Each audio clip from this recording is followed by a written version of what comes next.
This is Adam Smasher. You look like a cut of fuckable meat. And this is me. A prime cut of fuckable meat, if I do say so myself. Why you bald? Why you asking? Not because I'm actually fuckable, but because I have potential. Potential to fuck. And why is that? Well, that's because of this right here, the BBC, baby.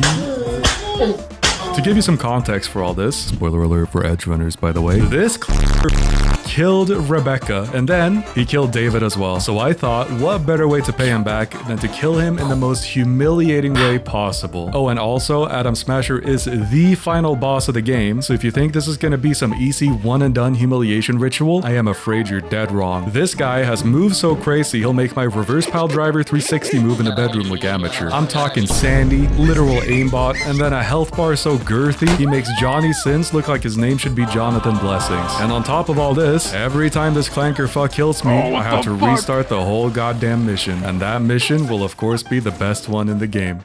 Don't fear the Reaper. So come on, baby. Let's get into dicking this shitbot into a pile of metal scrap. First though, we gotta get through this inarguable goat of a mission. Step 1, be nice to Johnny during chipping in. Step 2, meet Hanako at Embers.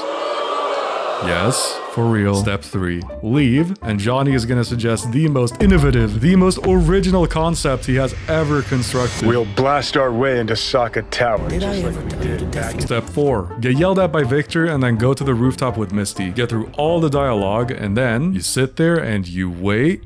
And you wait, and nothing? Do I really not meet the requirements? Oh shit, change of plans. We're gonna be doing the much more prestigious, the incredibly epic Knocking on Heaven's Door ending. Just don't fact check that, please. So instead, step 5, Adam Smasher. Nah, I'm joking. Step 5 is now to get Rogue on board.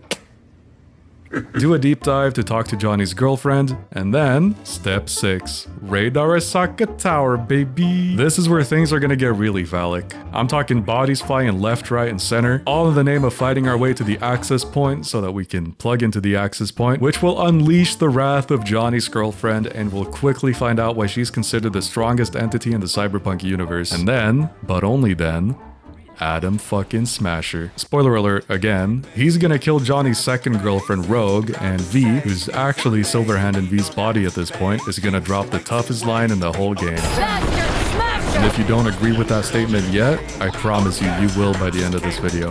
And with that, the fight begins.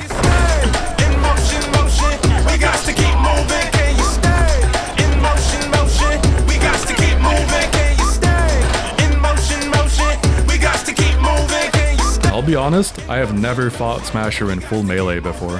And while I expected this to be extremely difficult, it's going really well. I'm dodging so good that you may as well call me let me solo him at this point. I mean, look at him. Bro's whiffing like I'm made of air. I guess seeing this big black piece of silicone isn't good for that throbbing ego of his. Or at least, so I thought. Until all of a sudden, I was down to 0 meds, and Bro decided to blast me out of midair like I'm some sort of clay pigeon. Back into the jungle we go! Now, if you're a particularly attentive little viewer, you probably picked up on the fact that I didn't save Wayland. You piece of shit! Wayland's dead! And as much as I'd like to, the challenge calls for a one-on-one. This is me versus Smasher, okay? Or rather, the Johnny and me versus Smasher. I still can't believe I don't meet the requirements on this playthrough. I was convinced I picked the right dialogue, but alas, I did not. But you know what they say in Night City, second time's the charm. To talk about it. So I read somewhere that explosions can help with pace shifts. So check this out.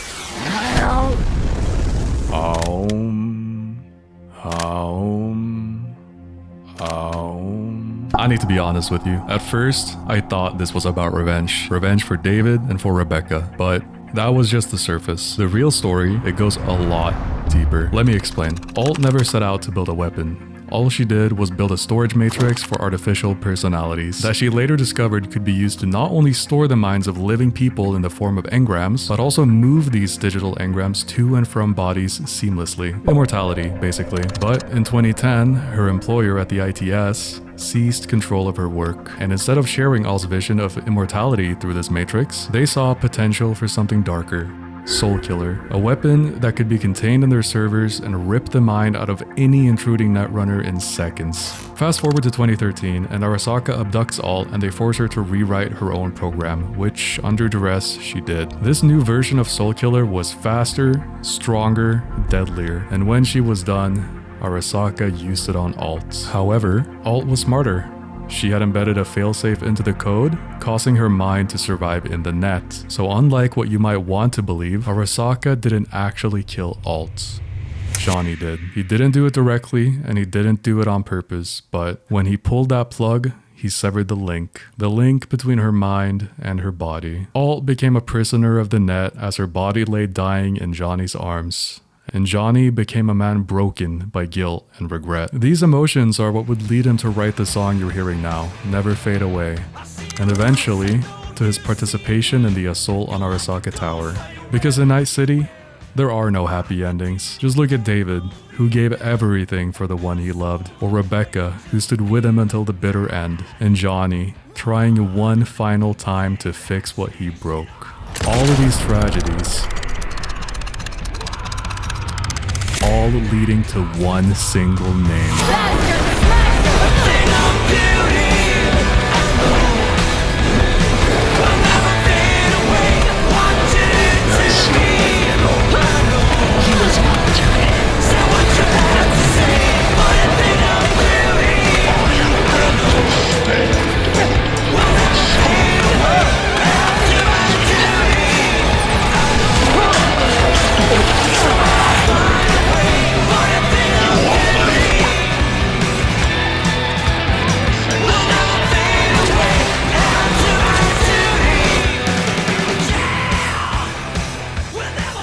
That was Atom Smasher.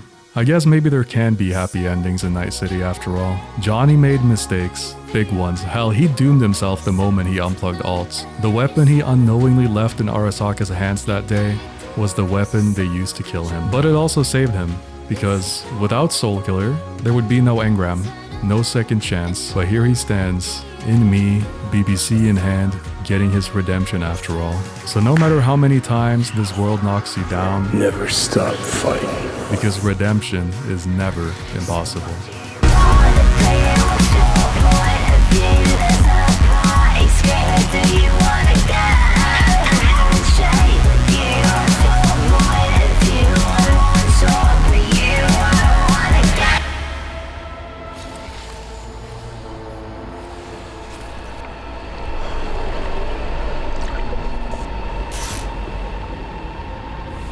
Error code 526870. What the fuck is happening?